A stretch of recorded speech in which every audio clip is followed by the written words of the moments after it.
Pierre Moreau, magnate de l'industrie avec une fortune de 500 millions d'euros, avait un problème que l'argent ne pouvait résoudre. Ses jumelles de 7 ans, Sophie et Chloé, avaient réussi à faire fuir 23 gouvernantes en 6 mois. La dernière s'était enfuie après que les fillettes aient peint tout l'hôtel particulier du 16e arrondissement avec des gouaches colorées et lui aient caché une souris vivante dans son sac à main. Quand la sonnette retentit ce matin d'octobre 2024, Pierre ouvrit la porte en s'attendant à une autre femme terrorisée qui démissionnait. Au lieu de cela, il trouva Julie Dubois, 28 ans, qui regardait le chaos derrière lui avec un sourire amusé et dit simplement « Je vois que vos filles savent comment s'amuser ». À ce moment-là, Pierre ne savait pas que cette jeune femme non seulement resterait, mais transformerait ces petites terroristes en anges. Et lui-même en un homme complètement différent. L'hôtel particulier Moreau, dans le 16e arrondissement, était un chef-d'œuvre architectural du XVIIIe siècle, mais en ce matin d'octobre 2024, il ressemblait plutôt à un champ de bataille après un bombardement artistique. Des gouaches multicolores décoraient les murs de soie française comme des graffitis d'avant-garde. Des empreintes de petites mains transformaient les meubles d'époque en installations interactives et une mystérieuse substance collante avait transformé le précieux tapis persan en piège mortel pour quiconque osait traverser le salon. Pierre Moreau, 35 ans, contemplait avec incrédulité ce qui avait été autrefois son élégant salon. Les responsables de ce désastre étaient Sophie et Chloé, ses jumelles de 7 ans, qui l'observaient depuis le centre du chaos, avec la même innocence que 2 chérubins tombés du paradis directement dans un magasin de peinture. Sophie tenait encore dans sa main un pinceau trempé de rouge carmin, tandis que Chloé cachait derrière son dos ce qui semblait être un pot de paillettes encore ouvert. Depuis que sa femme Élise était morte dans un accident de voiture 2 ans auparavant, la vie de Pierre était devenue une succession de démissions traumatisantes. 23 gouvernantes en 6 mois. C'était un record qui aurait probablement mérité une mention dans le livre Guinness des records, s'il avait existé une catégorie pour enfants qui terrorisent le personnel domestique avec une créativité destructrice. Madame Lefebvre, la dernière courageuse survivante qui avait réussi à tenir presque 2 semaines, apparut sur le seuil du salon avec le visage pâle de quelqu'un qui venait de découvrir la 8e merveille du monde de la terreur infantile. Dans sa main tremblante, elle tenait une souris mécanique qui couinait et bougeait de façon si réaliste qu'elle semblait vivante. Les jumelles avaient aussi rempli son lit de spaghettis froids et programmé un réveil pour sonner toutes les heures sous sa table de nuit. Après avoir écouté la liste des dernières farces, Pierre vit la femme retirer son tablier avec des mains légèrement tremblantes. Ces mots de démission résonnèrent dans l'hôtel particulier comme un verdict définitif. Aucune autre gouvernante ne serait jamais disposée à gérer cette situation. Le son de la sonnette interrompit le moment de crise existentielle de Pierre. C'était probablement une autre candidate envoyée par l'agence, préparée au discours habituel sur les petits problèmes de comportement de ses filles. Ce qu'il n'attendait pas, c'était de trouver une jeune femme d'environ 28 ans, avec des cheveux châtains attachés en queue de cheval pratique et des yeux verts qui brillaient d'intelligence et d'humour plutôt que de la terreur qu'il avait l'habitude de voir. Julie Dubois portait un jean et une chemise blanche simple mais élégante, tenait dans sa main une petite valise vintage. Et quand un cri de guerre retentit du salon suivi du bruit de quelque chose de précieux qui se brisait, son sourire s'élargit au lieu de disparaître. Pour la première fois en 6 mois, quelqu'un réagissait au chaos des jumelles sans fuir immédiatement. Pierre sentit un espoir le traverser qu'il n'osait pas nourrir. Quand Julie entra dans le salon dévasté, il se passa quelque chose que Pierre n'avait jamais vu auparavant. Au lieu de s'horrifier devant le chaos artistique, la jeune femme s'arrêta et commença à applaudir lentement, observant les murs multicolores avec une admiration authentique. Elle qualifia la dévastation d'installations artistiques immersives très avant-gardistes. Et les jumelles, qui s'apprêtaient à lancer leur attaque finale avec des pinceaux chargés de gouache, s'arrêtèrent net, les armes suspendues en l'air. Aucun adulte n'avait jamais regardé leur chaos en l'appelant art avec tant de sérieux. Julie s'assit sur le sol sale, habillant sans problème son jean propre, et commença à converser avec elles comme si elles étaient deux petites artistes professionnelles plutôt que des terroristes domestiques. Elle découvrit qu'elles avaient un hamster imaginaire nommé Napoléon Bonaparte, qu'elles organisaient des fêtes d'anniversaire pour des animaux inexistants, et que chacune de leurs farces cachait en réalité une créativité désespérée en quête de reconnaissance. Pierre observait depuis le seuil, se sentant comme s'il regardait un documentaire sur les chuchoteurs d'enfants sauvages. Julie utilisait une approche complètement révolutionnaire.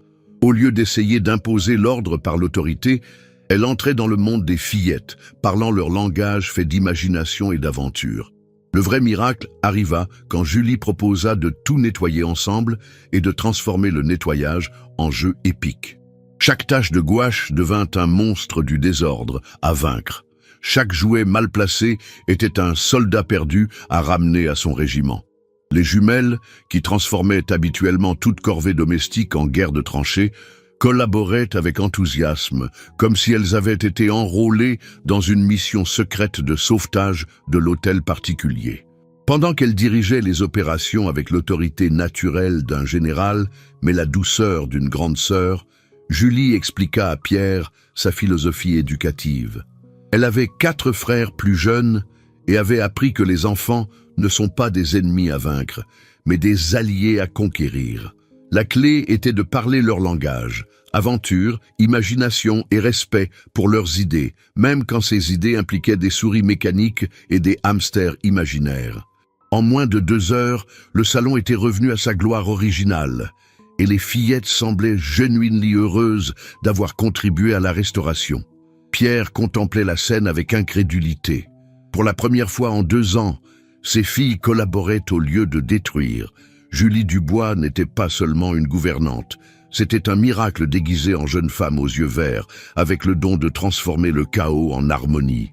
La première semaine de Julie chez les Moreau fut une révolution silencieuse, mais totale, qui transforma chaque aspect de la vie familiale. Le garage fut converti en véritable laboratoire artistique avec des stations organisées pour la peinture, la sculpture en argile, les collages et même un coin pour des expériences scientifiques sûres mais spectaculaires. Les jumelles, qui canalisaient auparavant leur énergie en actes de terrorisme domestique, étaient maintenant complètement absorbées par des projets constructifs qui produisaient des chefs-d'œuvre au lieu de catastrophes. Sophie créa une sculpture représentant le célèbre Napoléon Bonaparte le hamster, tandis que Chloé réalisa sa version qui ressemblait davantage à un petit dinosaure multicolore. Pour la première fois dans l'histoire de l'hôtel particulier, leurs œuvres furent exposées sur le manteau de la cheminée de la zone élégante, transformant 2 petites terroristes en artistes fiers de leur propre talent. Le vrai miracle, cependant, ce n'était pas les projets créatifs, mais la transformation des fillettes elles-mêmes. Julie avait établi des règles claires mais flexibles, toujours expliquées avec une logique que les jumelles pouvaient comprendre et accepter. Au lieu d'interdictions absolues, elle utilisait des redirections créatives.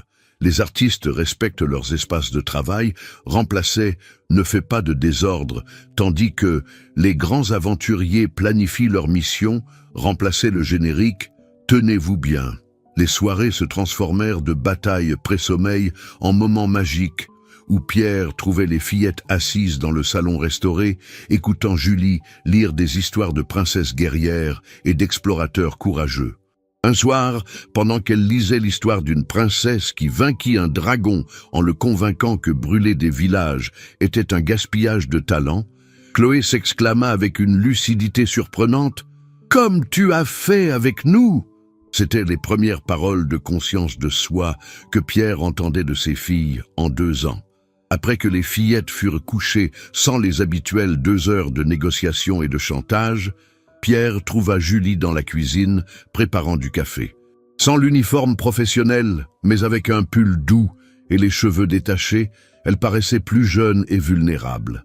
Pendant cette conversation nocturne, Pierre s'ouvrit comme il ne l'avait pas fait depuis des années, confessant ses insécurités de père et le sentiment d'inadéquation qui le tourmentait depuis la mort d'Élise. Julie écouta sans juger, puis lui fit remarquer quelque chose qui l'ébranla profondément. Ses filles n'avaient pas besoin d'un père parfait, mais d'un père présent. La différence était abyssale. Un parent parfait ne fait jamais d'erreur. Un parent présent apprend de ses erreurs avec ses enfants. Sophie et Chloé n'avaient pas besoin de discipline rigide, mais de se sentir vues et comprises dans leur unicité chaotique et merveilleuse. À ce moment-là, tandis que la cuisine se remplissait de l'arôme du café et de la chaleur de la compréhension mutuelle, Pierre comprit que Julie n'avait pas seulement conquis ses filles. Elle était en train de le conquérir aussi, réveillant des parties de son cœur qu'il croyait enterrées à jamais avec Élise. Un mois après l'arrivée de Julie, l'hôtel particulier Moreau était devenu méconnaissable dans l'atmosphère qui l'emplissait. Les rires résonnaient dans les couloirs, remplaçant le silence sépulcral. L'arôme de biscuits faits maison prenait la place de celui des produits de nettoyage industriel. Et Pierre se retrouvait à courir vers la maison chaque soir au lieu d'inventer des excuses pour travailler tard et reporter la confrontation avec la réalité domestique. Un soir, Sophie et Chloé l'attendirent dans le vestibule, avec l'air de deux petites dirigeantes d'entreprise qui devaient discuter d'une affaire d'importance vitale. Avec le sérieux de quelqu'un qui avait pris une décision irrévocable, elles lui communiquèrent qu'elles voulaient que Julie reste pour toujours, non pas comme gouvernante, mais comme maman. Leur logique était impeccable. Elles avaient remarqué qu'il regardait Julie comme il regardait Élise sur les photos, et qu'elle le regardait comme dans les films romantiques qui plaisaient à leur maman. Pierre se rendit compte que ses filles, bien qu'elles ne soient que des fillettes de 7 ans, avaient perçu quelque chose qu'il avait lui-même essayé d'ignorer. Ces derniers mois, Julie était devenue bien plus qu'une gouvernante. Elle était devenue le cœur battant de leur foyer, la personne qui transformait un hôtel particulier élégant mais froid en véritable maison, où chaque jour apportait de nouvelles surprises et de nouvelles raisons de sourire. Ce soir-là, Pierre trouva Julie dans la bibliothèque lisant près de la cheminée allumée, enveloppée dans un plaid qui la faisait paraître faire partie de la famille depuis toujours. Avec le courage désespéré d'un homme qui avait tout à perdre et tout à gagner, il lui confessa ce que son cœur criait depuis des semaines. Il était tombé amoureux d'elle. Il n'avait pas seulement attendu quelqu'un qui s'occuperait des fillettes, mais avait trouvé la femme qui avait redonné une nouvelle vie à son cœur brisé. Le silence qui suivit sa confession sembla durer une éternité pendant laquelle Pierre se maudit pour sa propre impulsivité. Il avait risqué de ruiner l'équilibre parfait que Julie avait créé pour ses filles. Puis elle sourit avec des yeux brillants et chuchota qu'elle non plus ne s'y attendait pas. Quand elle avait accepté ce travail, elle pensait rester quelques mois, puis chercher quelque chose de plus adapté à sa formation en psychologie infantile. Elle n'imaginait pas qu'elle tomberait amoureuse de deux petites terroristes créatives et de leur papa. Tu aimes cette histoire, Makwa? Laisse un petit like et abonne-toi à la chaîne. Maintenant, reprenons la vidéo. La proposition des fillettes de la faire devenir leur maman reçut la plus belle réponse possible quand Pierre lui demanda de l'épouser. Non seulement pour devenir sa femme, mais pour être la mère de ses filles et le centre de leur famille reconstituée. Il voulait que cette maison continue d'être remplie de son rire et de sa magie transformatrice. Quand Sophie et Chloé apparurent dans l'embrasure de la porte comme deux petits cupidons satisfaits de leur propre travail d'entremetteuse, elles trouvèrent leurs parents s'embrassant, entourés de la promesse d'un avenir fait d'amour, d'art et d'aventures partagées. Leur c'est un oui énorme, c'est là la naissance d'une famille qui s'était choisie avec le cœur. 6 mois plus tard, l'hôtel particulier Moreau accueillait le mariage le plus beau et chaotique que Paris ait jamais vu. Julie avait insisté pour se marier dans le jardin de l'hôtel particulier, entre les arbres décorés avec les chefs-d'œuvre artistiques de Sophie et Chloé, transformés en ornements nuptiaux originaux qui racontaient l'histoire de leur famille recomposée. Les jumelles portèrent des robes roses pâles, identiques, qu'elles avaient personnalisées avec de petites peintures de papillons et de fleurs, naturellement réalisées par elles, sous la supervision artistique de la future maman. Pendant la cérémonie, quand Julie prononça les vœux qu'elle avait écrits personnellement, incluant des promesses spécifiques aux fillettes de les aimer dans les jours artistiques et dans les ordinaires, dans les aventures et dans les moments de tranquillité, il ne resta pas un œil sec parmi les invités. Le moment le plus émouvant arriva quand les jumelles lurent la lettre qu'elles avaient écrite pour Julie, la remerciant d'avoir vu qu'elles n'étaient pas de méchantes fillettes, juste des fillettes tristes qui ne savaient pas comment dire qu'elles regrettaient maman, et d'avoir appris à papa que rire ne signifiait pas oublier Élise, mais se rappeler comme c'était beau d'être heureux ensemble en famille. La réception se transforma rapidement en ce que les invités se rappelleraient comme le mariage le plus amusant de l'histoire. Sophie et Chloé avaient organisé des stations créatives pour tous, peinture corporelle pour les invités, atelier de sculpture de ballons et un concours de dessin sur le thème « La famille parfaite » qui impliqua enfants et adultes dans une compétition de créativité qui dura jusque tard dans la nuit. Pendant qu'ils dansaient sous les étoiles entourées du son des rires des enfants qui couraient entre les arbres illuminés, Pierre confessa à Julie qu'il se sentait encore dans un rêve. 2 ans auparavant, il était un homme désespéré, avec 2 filles, qui semblaient déterminées à détruire tout ce qu'elles touchaient.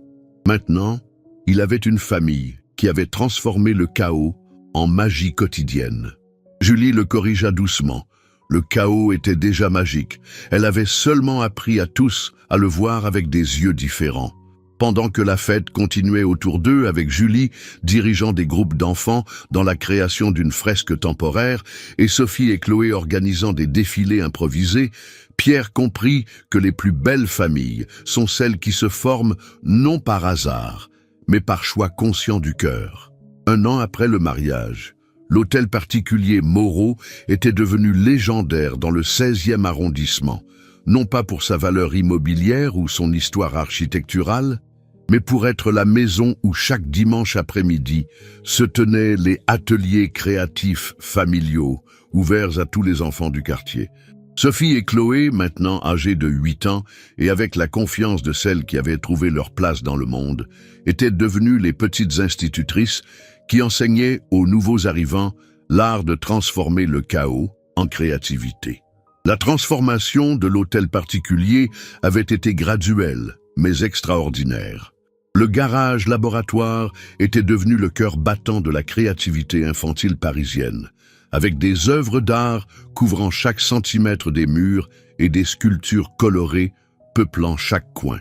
Julie avait organisé différentes zones thématiques, le coin de peinture libre, où les enfants pouvaient exprimer leurs émotions à travers les couleurs, la zone sculpture, où prenaient vie des créatures fantastiques d'argile, et même un petit théâtre où Sophie et Chloé mettaient en scène des spectacles improvisés avec des costumes créés à partir de matériaux recyclés. L'hôtel particulier, qui était autrefois silencieux et parfait, résonnait maintenant constamment de voix d'enfants, de rires, et de la douce anarchie créative que Julie orchestrait avec une maîtrise naturelle. Chaque dimanche après-midi, le jardin se remplissait de familles entières, des mères qui voyaient enfin leurs enfants timides s'épanouir dans l'environnement accueillant, des pères qui redécouvraient le plaisir de jouer sans penser au travail, des grands-parents qui s'émouvaient en voyant les petits-enfants créer des chefs-d'œuvre de leurs propres mains. Les parents du quartier remerciaient continuellement Pierre d'avoir ouvert sa maison, racontant des histoires incroyables de transformation. Il y avait la petite Camille, si introvertie qu'elle ne parlait jamais à l'école, qui dirigeait maintenant de petits chœurs improvisés pendant les ateliers. Il y avait Lucas, un enfant hyperactif que les maîtresses considéraient comme difficile, qui avait trouvé dans la sculpture un moyen de canaliser son énergie en œuvres d'art surprenantes. Et il y avait Aïcha, une fillette étrangère qui parlait peu français, qui à travers les dessins avait commencé à communiquer et à se faire des amis. Pierre lui-même était méconnaissable, D'homme toujours sérieux et contrôlé, il était devenu un père qui savait jouer sans se soucier du désordre. Un mari qui trouvait romantique de préparer le déjeuner ensemble pendant que les fillettes aidaient en créant des tempêtes de farine dans la cuisine. Le soir, au lieu de s'enfermer dans le bureau avec des documents d'entreprise, il se retrouvait souvent assis par terre dans le laboratoire aidant les fillettes avec leurs projets, les manches de chemise retroussées et des taches de gouache sur les costumes coûteux. Il avait découvert une version de lui-même dont il ne savait même pas qu'elle existait. Un homme qui avait compris que le bonheur authentique ne vient pas du contrôle parfait, mais d'embrasser le chaos merveilleux de la vraie vie. Ses collègues remarquaient le changement. Il était plus détendu en réunion, plus créatif dans les solutions d'entreprise et souriait beaucoup plus. Certains lui demandaient le secret de cette transformation. Et Pierre répondait toujours qu'il avait appris de ses filles que la vie est trop importante pour la prendre trop au sérieux. La plus grande surprise arriva pendant un de leurs rituels nocturnes dans la bibliothèque. Quand au lieu de l'histoire habituelle, Julie annonça avec des yeux brillants d'émotion qu'ils auraient un nouveau membre de la famille dans quelques mois. Les jumelles explosèrent de joie avec un enthousiasme qui fit trembler les cristaux du lustre, imaginant déjà tout ce qu'elles pourraient enseigner aux futurs petits frères ou petites sœurs. L'art, les sculptures, comment créer des châteaux de sable parfaits, et surtout comment s'occuper des hamsters imaginaires qui étaient entre-temps devenus toute une colonie d'animaux fantastiques. Sophie déclara immédiatement qu'elle peindrait la plus belle fresque du monde dans la chambre du bébé, tandis que Chloé promit de créer une collection de poupées sculpturales pour le faire se sentir en sécurité. Toutes deux travaillaient déjà mentalement pour projeter l'accueil le plus artistique et aimant qu'un nouveau-né puisse jamais recevoir. 6 mois plus tard, quand naquit le petit Alexandre, l'hôtel particulier se remplit d'une joie encore plus profonde. Les jumelles tinrent toutes leurs promesses.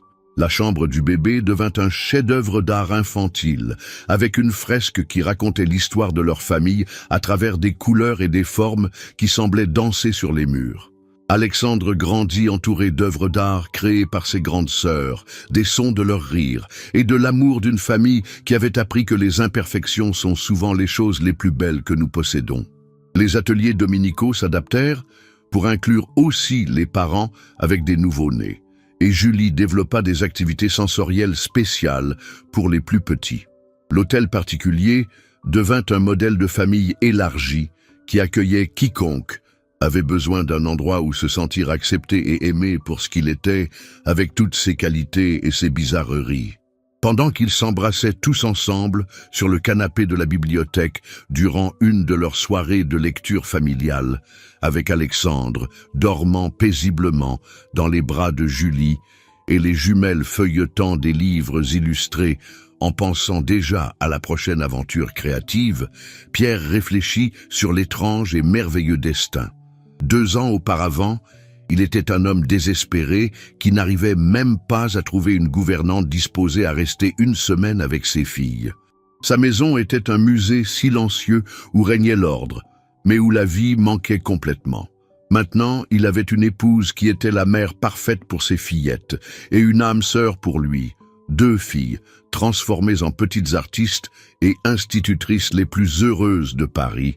Un fils qui grandissait dans un environnement rempli d'amour et de créativité, et une maison qui était devenue le refuge de quiconque avait besoin de se sentir partie de quelque chose de beau. Sophie et Chloé avaient toujours su quel type de maman elles attendaient. C'est pourquoi elles avaient fait fuir toutes les autres gouvernantes avec leur créativité destructrice. Elles attendaient Julie, même si elles ne le savaient pas. Leur instinct enfantin avait reconnu en chaque femme qui partait quelqu'un qui n'aurait pas su voir la magie cachée dans leur chaos. Et Julie les avait attendues toute sa vie, même si elle n'en était pas consciente, se préparant à travers l'expérience avec ses frères plus jeunes et sa formation à devenir exactement la personne dont cette famille avait besoin. La famille Moreau continua de grandir, entourée d'art, de rire et d'amour inconditionnel, devenant la démonstration vivante que parfois, les miracles arrivent déguisés en jeunes femmes courageuses qui savent transformer de petites terroristes en princesses créatives, des pères désespérés en maris heureux et des maisons silencieuses en sanctuaires de joie familiale où chaque jour est une nouvelle aventure à vivre ensemble. Des années plus tard, quand Sophie et Chloé deviendraient adolescentes puis jeunes femmes, elles se rappelleraient toujours cette période comme le moment où leur famille avait appris que l'amour véritable n'est pas celui qui élimine les problèmes, mais celui qui transforme les problèmes en opportunités de croissance et de beauté. Et Alexandre grandirait en sachant qu'il était né dans une famille où être différent, créatif et un peu chaotique n'était pas seulement accepté, mais célébré comme le cadeau le plus précieux qu'on puisse offrir au monde. Si cette histoire t'a montré que derrière chaque enfant difficile, il n'y a qu'un petit cœur qui attend d'être compris et que l'amour véritable sait transformer le chaos en magie, clique sur ce like avec toute ton émotion. Partage pour montrer au monde que les plus belles familles naissent quand le cœur trouve le courage d'aimer vraiment. Raconte-nous dans les commentaires. Crois-tu que Julie a utilisé la bonne méthode avec Sophie et Chloé? Penses-tu que Pierre a trouvé en elle la mère? Une parfaite pour ses filles? Quel moment de l'histoire t'a le plus ému? Abonne-toi maintenant pour d'autres histoires incroyables de familles qui se choisissent avec le cœur, d'enfants qui enseignent aux adultes la vraie signification de l'amour et de preuves que la gentillesse et la compréhension peuvent vraiment changer le monde.